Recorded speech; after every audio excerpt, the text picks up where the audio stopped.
Terima kasih banyak adik-adik semua ya. Nah, eh, bahwa perubahan daripada RT RW itu ya dengan yang namanya Renstra dan sebagainya pun itu akan sangat mempengaruhi ya. Maka tadi tidak sengaja saya menemukan ada perubahan Renstra di tahun 2020 sampai 24 itu ada perubahan. Nah, ini saya alami waktu ngedesain RDTR Kabupaten Bandung Barat ya. Dengan adanya garis kereta cepat KCCI ini memberikan suatu nuansa lain lah ya. Nah, diantaranya sebagai kompensasi itu masyarakat sekitar yang memang terkena jalur cepat itu dengan free, akhirnya kita pun kena imbas ya. Ada yang pernah menggunakan kereta cepatnya? Ada yang pernah nyampe dengan kecepatan 350-nya? Belum ya? Gratis loh sampai terakhir. Kurang lincah berarti ini ya. Nah, jadi itu sebetulnya dengan perubahan itu akan berubah tatanan dan benar ya. Itu yang bukan saya khawatirkan sebetulnya ya. Bahkan dengan perubahan ini kan Kabupaten Bandung Barat itu mempunyai suatu ikon dengan kereta cepatnya. Bahkan menurut gubernur pada waktu itu karena sekarang bukan gubernur mau dipindahkan ya ibu kotanya sebagai pusat kajiannya itu pusat pemerintahnya itu di Walini ya. Nah, ini akan jelas mempengaruhi perubahan-perubahan keseluruhan, termasuk kita di bidang teknik sipil, ya. Karena bagaimanapun pula pengembangan kewilayahan, pengembangan jaringan dan semua berubah total. Jadi jangan dikira bahwa tata ruang itu sangat mempengaruhi kinerja daripada jalan kita, kinerja jembatan dan sebagainya, ya. Nah, ini barangkali akan sangat bagus tadi ada di teman-teman mengirimkan tentang masalah pola tata ruang. Ya. Pola tata ruang itu adalah peruntukannya, zona-zonanya untuk apa dan sebagainya. Dan bisa diketahui bahwa sebetulnya pola ruang dan lainnya itu bukan merupakan suatu dogma yang memang 100% kita harus patuh ke situ. Tidak ya. Kalau dalam pengerjaannya menemukan suatu sumber-sumber yang baru yang bisa kita elaborasi, itu bisa dirubah di dalam penempatan sebagai fungsi jaringan baru. Nah, ini barangkali yang menyebabkan kenapa di dalam suatu pola tata ruang itu terjadi suatu tumpang tindih dan sebagainya karena penemuan di lapangan. Ini sebetulnya, ini menandakan bahwa pekerjaan pertama yang dilakukan tidak melakukan survei awal dengan teliti. Ya, nah ini. Di lain pihak sebetulnya kepentingan kita mendesain di dalam jaringan jalan ini, mengapa harus ada RDTR, rencana desain tata ruang, tidak lain tidak bukan. Itu akan memudahkan kita di dalam bangkitan-bangkitan ke depan. Sehingga prediksi volume lalu lintas itu mendekati 80%, itu merupakan hal yang harus kita lakukan. Ya. Nah, di lain pihak, seperti yang beberapa rekan Anda katakan, bahwa sebetulnya berbatasan dengan Maros misalnya, dengan Sidrap dan sebagainya, itu apakah dengan kabupaten yang sama atau bukan? Nah, sehingga kita pun harus menganalisis yang disebut sebagai borderline-nya atau sebagai hinterline-nya. Nah, ini yang menyebabkan kenapa peranan daripada infrastruktur sipil itu tergantung daripada pengembangan wilayahnya. Nah, Pak, bagaimana kalau berkembang terus? Nah, ini masalahnya. Nah, sehingga sekarang semakin ketat dengan peraturan tata ruang, sehingga yakin kita bahwa road maintenance yang sudah mempunyai program yang begitu bagus, yang disebut BMS, misalnya untuk jembatannya Bridge Management System, di jalan juga ada, ya. Nah, tapi bagaimanapun pula ini akan memberikan hal yang positif bagi kita di dalam perencanaan awalnya, ya. Kalau perencanaan awalnya sudah mengetahui berapa sebetulnya kekuatan yang akan kita desain, tidak langsung dan tidak bukan, ini akan memberikan suatu nilai kinerja jalan yang sesuai dengan perencanaan. Itu sebetulnya yang kita harapkan, ya. Nah, yang kita punya sebetulnya kalau kita lihat dari beberapa sumbangsi dari rekan-rekan, ya, ini sudah merupakan suatu hal yang memang wajib kita baca bersama ya. Satu misalnya tentang masalah pola tata ruang untuk tahun berapa sampai tahun berapa terakhir misalnya ya di situ. Lalu administrasi kabupatennya seperti apa ya.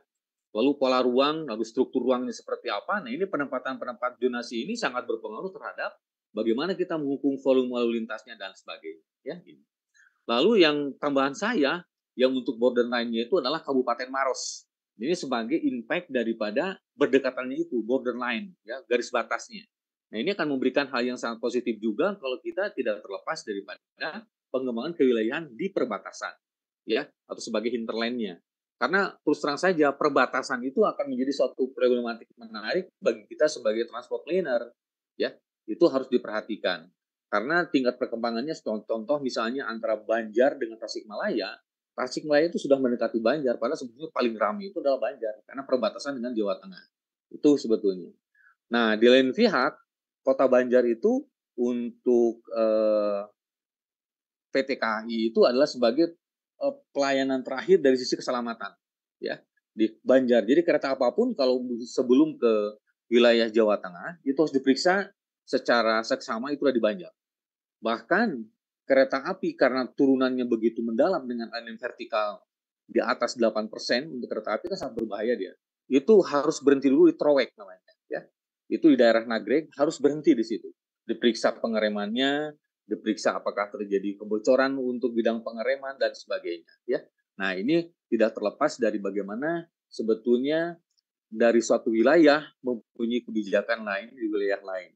Jadi belum tentu kebijakan Kabupaten Maros itu sama dengan Kabupaten Wajo, ya. Nah, apalagi kita berbicara masalah pengembangannya.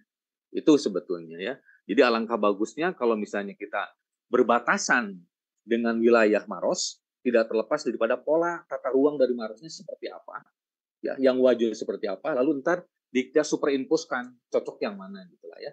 Nah, itu pentingnya kita mengetahui pola tata ruang atau pola ruang atau pola dari yang lainnya dari daerah-daerah perbatasan, sidrap dan lain sebagainya, ya. Ini akan memberikan suatu analisis yang lebih mendalam selain hanya geometrik saja, ya. Itu sebetulnya. Oke, pola ruangnya hanya barangkali di dalam pemilihan itu sekali lagi update statusnya kapan diambil datanya, ya. Ini sangat penting juga, ya, sangat penting. Jadi sebaik mungkin tidak kurang dari 3 tahun, ya. Minimum adalah jangan lebih dari 3 tahun. Karena bagaimanapun pola tren untuk pengembangan kewilayahan itu kalau udah 3 tahun, terutama untuk transportasi itu biasanya, ya, biasanya sudah agak berubah, ya itu. Tapi sekali lagi untuk masalah pola ruang dan zona ruangnya itu sendiri sebetulnya kan didesain untuk 20 sampai 40 tahunan, ya, didesainnya itu. Cuman dengan adanya kebijakan baru, satu dan lain sebagainya, itu pola ruang dan sebagainya bisa berubah. Tapi tetap harus diseminasikan atau diterangkan kepada DPRD setempat. Lalu itu baru di ACC sama mereka, ya. Nah, ini barangkali yang memberikan nilai tambah karena pengembangan tadi, ya.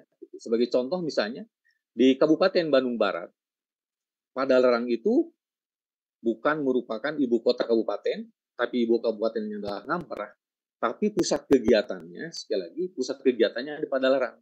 Karena kebetulan di situ sebagai hub antara kereta cepat, KRL, dan feedernya di kota Bandung. Ya. Nah, ini juga memberikan pengembangan lain. Sehingga nanti bagi rekan-rekan yang tinggal di daerah Padalarang itu merupakan suatu hal yang sangat potensi untuk pengembangannya ke depan. Ya, itu. Jadi memang dengan perubahan demikian, jelas kita akan bisa memprediksi sebetulnya, ya, dari geometriknya seperti apa segala macam, memang sebetulnya sangat tergantung kepada pola ruang yang memang sudah didesain oleh teman-teman di plannernya, di planologinya. Baru kita dari sisi infrastruktur akan saling melengkapi. Itu kelihatannya yang bisa dielaborasi dari pekerjaan Anda, ya. Jadi tetap kita mengacu kepada pola ruang, pola tata ruang dari Kabupaten Wajo. Setelah itu masing-masing daerah-daerah perbatasan, lalu kita hitung berapa persentase yang akan kita hitung sebagai bagiannya, begitulah. Karena antara Babanekara sampai dengan Simpang Doping di sini, tentunya tidak terlepas dari pola pengembangan yang terjadi di lapangan. Itu sebetulnya. Sehingga dari situ menentukan ruang milik jalannya, ruang manfaat jalannya, ruang wilayah jalannya itu sebetulnya merupakan suatu kemampuan kita menganalisis ke depannya mau apa sebetulnya. Ya, ini sebetulnya harus diperhatikan. Kalau daerah perbatasan, satu. Kedua, kota-kota besar yang terlewati. Dan terakhir adalah memang pola struktur ruang yang seharusnya dan wajiban kita untuk mensuperimposkan dengan elemen kita. Itu sebetulnya, ya. Silakan apalagi datanya masih kurang ya, datanya masih kurang. Tadi yang sudah kita temukan adalah pola ruangnya, lalu struktur ruangnya, plus nanti adalah hasil dari sintesis dari masing-masing perbatasan dengan wilayah di luar Kabupaten Wajo. Nah, di situ lalu Anda akan mendiskusikan berapa persen lah, nah, itu bisa kita sambil diskusi berapa sebetulnya ya. Itu tergantung pola yang ada. Karena pola masyarakat pertanian dengan masyarakat perkembangan dan urban yang memang tidak berkembang itu akan memberikan suatu sinopsis yang sama di dalam mengantisipasi pengembangan ke depan, terutama tentang masalah lintas harian rata-ratanya. Ya, di situ. Seperti saya di awal katakan tadi, update sekali lagi ya. Data-data itu harus update, artinya terutama data lalu lintas. Sekarangnya ada yang tatanan transportasi lokal, Tanprawilnya, lalu tatanan transportasi wilayahnya itu jangan lebih dari 3 tahun. Dan kalau Tanprawil, tatanan transportasi wilayahnya itu biasanya ya, itu jarang berubah. Dan mereka sebetulnya subbagian daripada tata ruangnya ya. Tapi dia dikhususkan masalah transport system dari pengembangannya yang notabene memberikan hal yang sangat positif bagi kita di dalam perencanaan biometrik. Ya, itu. Silakan ada lagi data-data tadi. Data lalu lintas sebetulnya Anda sudah punya yang sekundernya ya, dari masing-masing borderline tadi, antara Wajo, Maros, dan sebagainya. Nanti dengan jadinya poros ini yang kita, yang dari Dadanekara sampai ke Simpang Doping ini, bisa kita satukan itu ya. Kemudian kita dalam mempresentasikan kendaraannya itu tidak terlepas daripada struktur ruang yang ada di situ ya. Itu sebetulnya yang menjadikan key point dari perencanaan desain di situ ya. Oke, silakan. Apalagi?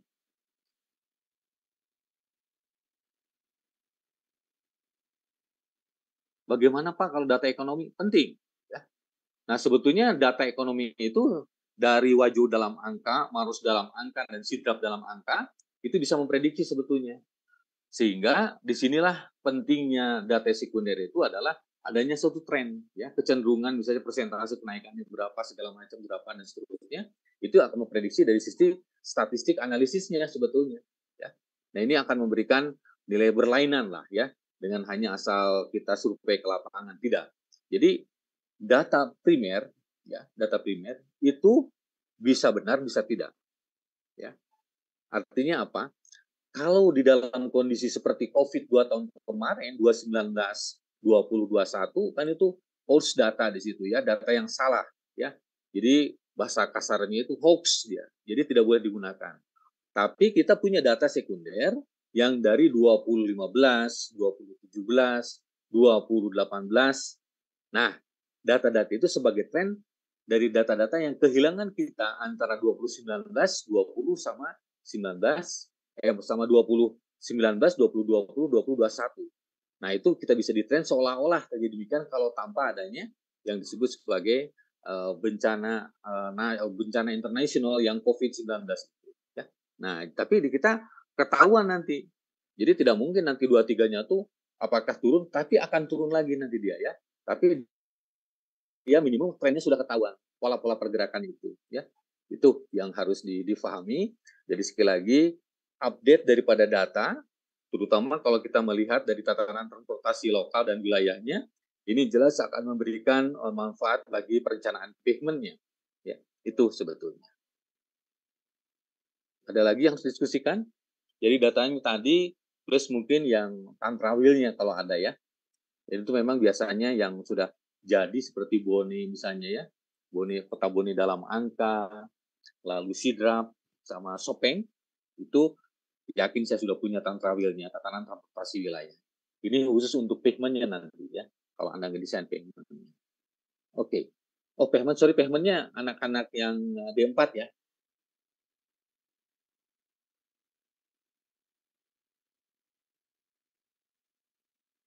Kita juga termasuk, Pak. Termasuk ya. Nggak apa-apa sebagai komparasi ya, nggak jadi masalah sebetulnya.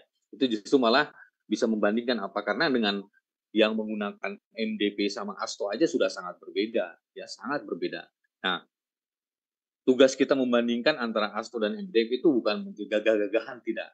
Karena zaman sekarang kan sudah corporate ya, misalnya dari World Bank itu selalu meminta dengan ASTO ya. Beda lagi dengan yang APBN itu jelas harus PUPR, MDP jadinya. Tapi masalahnya kan MDP sekarang masih draft. Tapi bukan berarti tidak dipakai.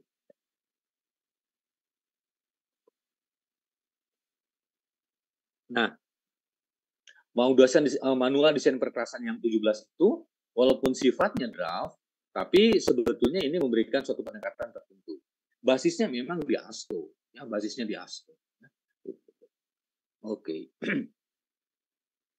Nah, untuk masalah geometrik sekali lagi sudah clear ya, bahwa sebetulnya kita harus membidik dari sisi ultimate design, karena bagaimanapun pula ini memberikan suatu ciri khas dari RPL ya. Anda sudah harus mulai bisa menaksir berapa sih pertumbuhan ke depan dan sebagainya, sehingga ini memberikan nilai yang mendekati budgeter yang ada gitu ya. Karena bagaimanapun pula desain yang ultimate yang si merah itu sudah diperhitungkan sampai ke sana. Termasuk juga dengan yang tadi itu ya, dari tambahan dari Subhan kalau tidak salah ya. Apakah penggunaan konsep teknologi misalnya dari tidak ada jalannya turun segala macam justru sebagai suatu varian dari sisi belokan kejutnya untuk alignment vertikal itu ya naik turun lah. Ya cuman jangan sampai 8%, turun terus bordernya sedikit turun lagi masih 9%, jangan ya. Nah, biasanya memang bermain dengan alignment vertikal itu tidak terlepas dari pola kontur yang ada, existingnya berapa. Jadi untuk meminimasi antara selected embankment-nya di situ, ya itu sebutnya. Tapi dari sisi keselamatan justru malah sebagai mengerem daripada full speed-nya dia. Kalau dia sudah dipacu dengan 120 kan berbahaya. Dengan panjang sampai 3 kilo, wah itu kecenderungan kecelakaannya lebih besar dari 50%. Ya saya jamin. Karena ya tadi itu, kalau jalannya lurus, tidak ada kejutan, tidak dilambagi rubber stick, lalu tanda-tanda lalu lintas yang memang tidak menantang, yang mengakibatkan dia adalah lose control dia. Karena ya tadi lelah ya. Jadi ada kecenderungan fatigue dia di sini. Nah, ini harus yang kita perhatikan ya. Silakan apalagi?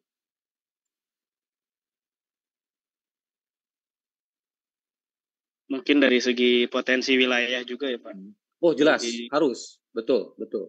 Karena kalau kita berbicara tentang potensi wilayah, kan itu kan ada di tata ruangnya ya, di pola ruang strukturalnya dia akan membuat pabrik apa dan sebagainya, sehingga jelas misalnya pola pengembangan yang sekarang dilakukan oleh pemerintah adalah satu misalnya pembangunan Patimbang ya, Patimbang di Indramayu itu sebagai replacement dari Tanjung Priuk yang sudah lalah dia, sudah apa ya, udah jenuh di situ ya. Nah, tapi kan ini khusus kontainer. Nah, berarti pola pengembangan wilayah daripada Indramayu ke daerah Patimbang akan berubah. Dan sekarang dia sudah keputusan yang bagus. Dia menggunakan rigid beam keseluruhan karena memang CBR-nya di bawah rata-rata. Potensi daerah juga sudah harus bisa dimasukkan di situ ya. Nah, kita bisa melihat pengembangan kewilayahan tetap dari pola ruangnya yang memang sudah mempunyai legalitas ya. Itu. Jadi kita dari sisi pengembangan infrastruktur jaringan segala macam termasuk ruang milik jalannya akan berubah ya.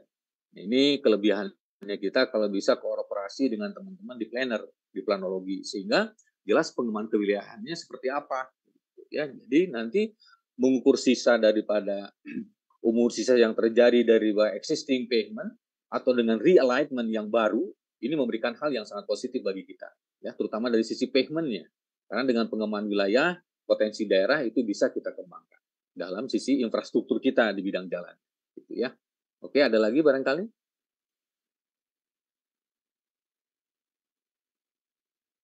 Nah, ini sangat-sangat fatal sekali kalau pengembangan wilayah, potensi wilayah yang tidak dimasukkan ya. Atau mungkin karena mungkin di daerah selatan itu kan Sulawesi Selatan tuh dari dulu terkenal dengan tambang-tambang surwakonya ya, itu adalah timah apa yang rupa surwako itu ya, nikel ya. Nah, tambang-tambang kayak demikian itu pasti dia memerlukan tonase yang berat, sehingga satu dari si alignment juga tidak boleh dengan grid yang terlampau tinggi, nilai RH harus di atas 250, karena kan truknya aja segede kelas kita gitu ya, wah itu mengerikan kalau dia mempunyai R yang sangat pendek, lalu grid yang sangat tinggi dan sebagainya. Jadi kita minimum menyiapkan koridornya. lah ya. Nah, mudah-mudahan di antara Bawah sampai dengan Simpang Doping di sini, Anda sudah bisa menggambarkan pengembangan wilayahnya yang 20 tahun itu seperti apa, ya. Nah, sehingga kita tidak disalahkan, gitu. Karena harusnya justifikasi si merah sebagai ultimate design itu sudah memasukkan struktur dan pola ruang yang memang akan dikembangkan oleh Kabupaten Wajo ini di situ gitulah ya.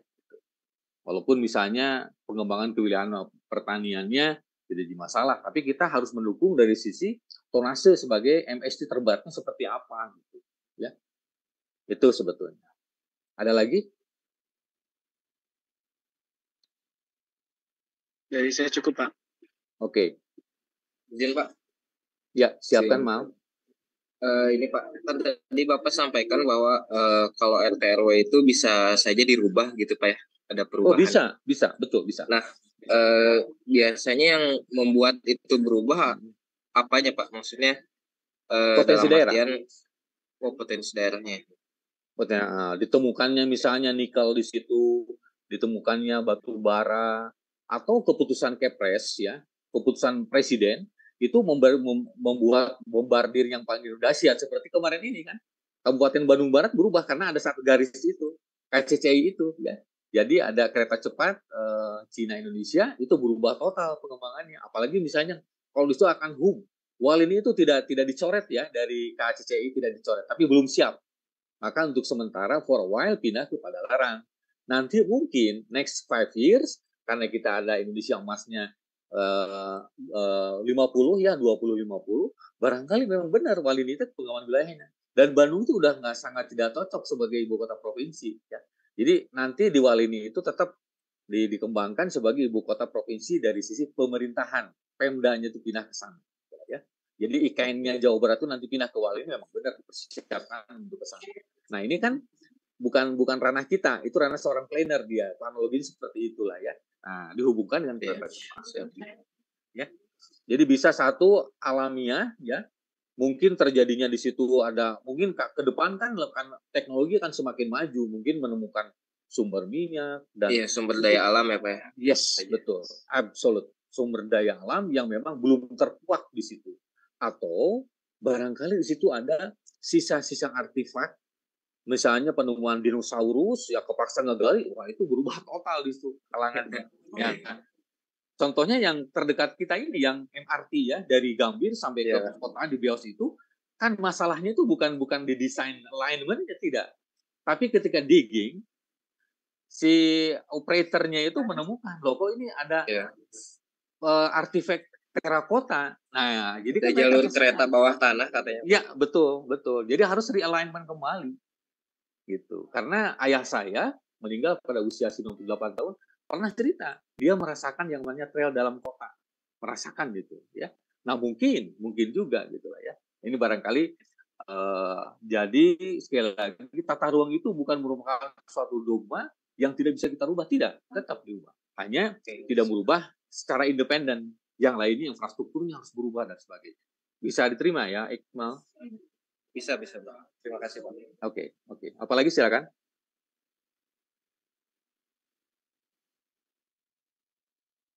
Nah, jadi komponen-komponen tadi, pola struktur ruang, zona ruang dan sebagainya, lalu disimpulkan sepanjang itu. Nah, menariknya di sini kan tiap 5 km. Jadi sebetulnya Anda sangat ringan pekerjaannya ya 5 km itu lebih leluasa lah, ya lebih leluasa karena datanya sama kan di situ. Nah, karena mungkin kalau pola perkebunan bisa aja ya 5 km tuh dekat sih. Ya 5 km sebetulnya. Tapi kan 5 km misalnya kebun sawit. Wah, 5 km kecil malah gitu ya. Beda dengan di Sumatera yang sampai 15 km tebu semua misalnya di Sulawesi Selatan gitu ya. Sumber madu dan sebagainya. Nah, mungkin Maros ini bagaimana nih? Setahu saya Kalimantan Tengah Selatan itu kaya dengan jambu mete. Misalnya perkebunan jambu mete segala itu harus tertuang di dalam yang namanya dokumen rencana detail tata ruangnya. Ya, jadi pola struktur ruangnya seperti apa dan sebagainya. Itu menjadikan suatu kekayaan sendiri bagi seorang highway. Wah, desainnya ini harusnya begini, harusnya begini. Itu gara-gara memang pengembangan daripada struktur dan pola ruang yang memang harus kita kembangkan. Oke, bisa dimengerti ya? Dan keputusannya ada di Anda loh, ya. Jadi masing-masing grup yang 5 km ada tim leadernya. Dan masing-masing tim leader itu harus menentukan nih, ya, berdasarkan struktur pola ruang wajo yang memang kita miliki. Jadi tidak asal-asalan gitulah ya. Itu karena seperti yang saya kerjakan yang di Bali itu ya, yang PowerPoint-nya sudah saya sebarkan, tidak lain adalah itu. Jadi pola pengembangan kepariwisataan, pola tata ruang yang memang mereka buat, dan itu disetujui oleh DPRD setempat, dan kita sebagai seorang teknik sipil ngajunya ke sana legalitasnya. Karena salah di dalam implementasi kita bisa dihukum loh. Satu, pemangku daerah itu dalam hati ini adalah satu adalah gubernur, kedua bupatinya, ketiga desainernya Anda. Jadi hati-hati ya, seorang civil engineer pun bisa dipenjarakan karena itu.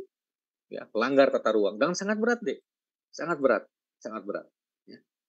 Jadi hati-hati, kita harus punya dari sisi legal aspek dan memang berwawasan.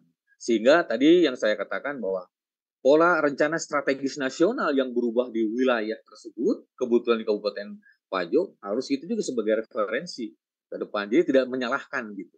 Ya. Kok hasil kayak begini dan sebagainya, tetap ya kita harus memfasilitasi. Oke, bisa dimengerti ya? Bisa, Pak. Oke. Nah, yang rada sangat berpengaruh itu sebetulnya memang kewilayahan di kota, ya. Kalau tadi lihat di petanya, misalnya dari yang Anda tuh 30 kiloan ya, 32 kilo. Stationing-nya. 32 kilo 500 meter. Oke, 32.500. Nah, itu ibu kota kabupaten yang terdekat apa? Lebih bisa lagi kalau punya tahu struktur ruang pengembangan ibu kota kabupatennya mau bagaimana. Nah, ini juga akan memberikan, jadi kita nanti udahlah dibuat aja ruang milik jalan itu 20 meter, no problem. Ya. Karena ke depan misalnya jadi nanti adalah masing-masing 2 lajur, 2 arah dan seterusnya misalnya dan sebagainya gitu lah ya. Ini memberikan suatu lebih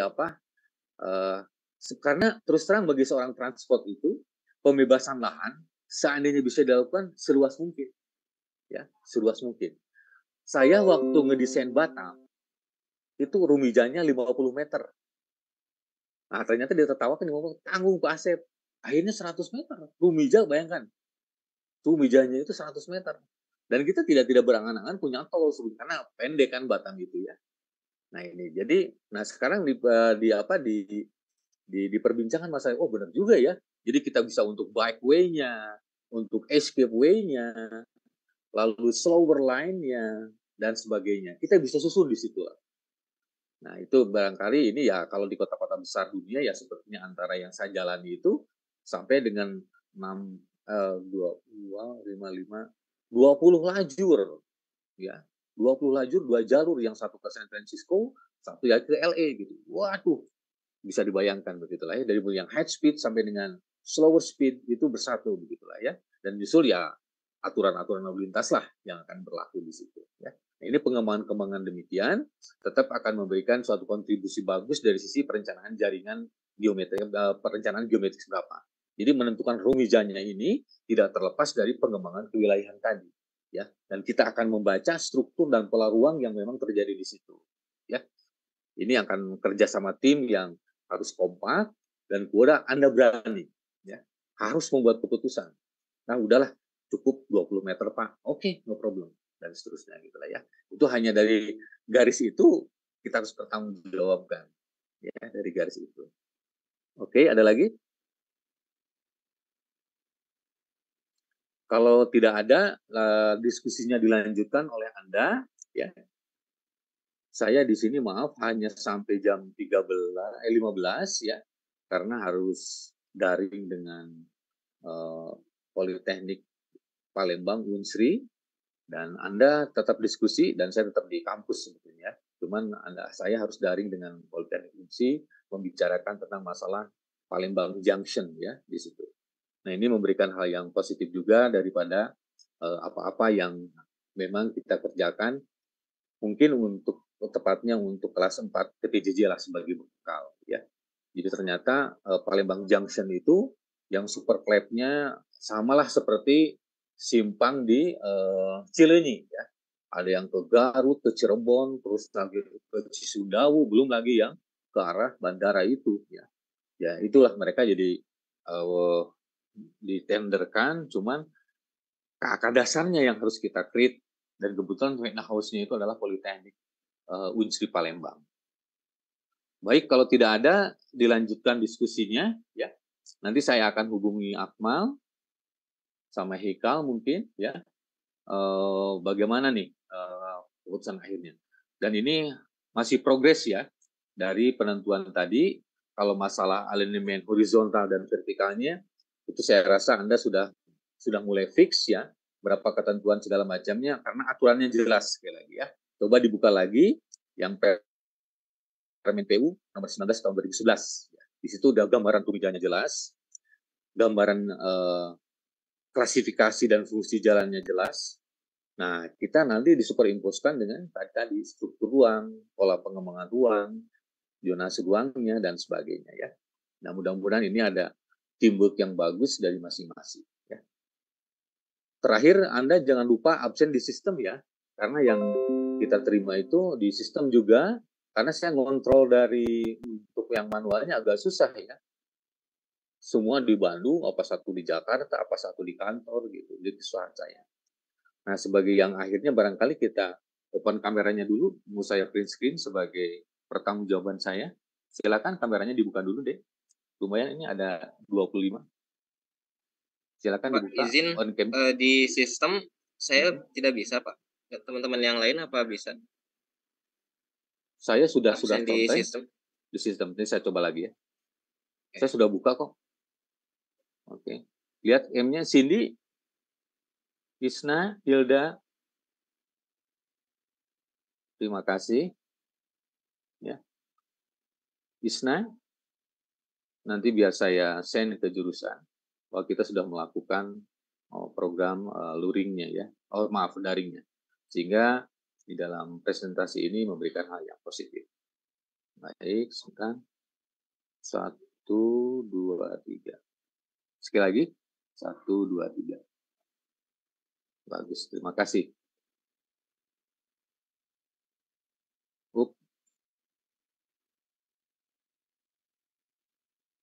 Baik, itu barangkali yang bisa saya sampaikan untuk minggu sekarang. Nah, minggu depan saya harapkan sudah fix dengan rumijanya, sudah fix dengan superimpose-nya walaupun temporary, dengan pengembangan pola struktur ruangnya ya. Jadi jelas kita apa kajian kita dan sebagainya ya. Itu saja sekali lagi yang bisa saya sampaikan. Wabillahi taufiq wal hidayah. Wassalamualaikum warahmatullahi wabarakatuh. Terima kasih atas partisipasinya semuanya. Waalaikumsalam. Terima kasih, Pak. Masih ada waktu untuk diskusi ya. Saya masih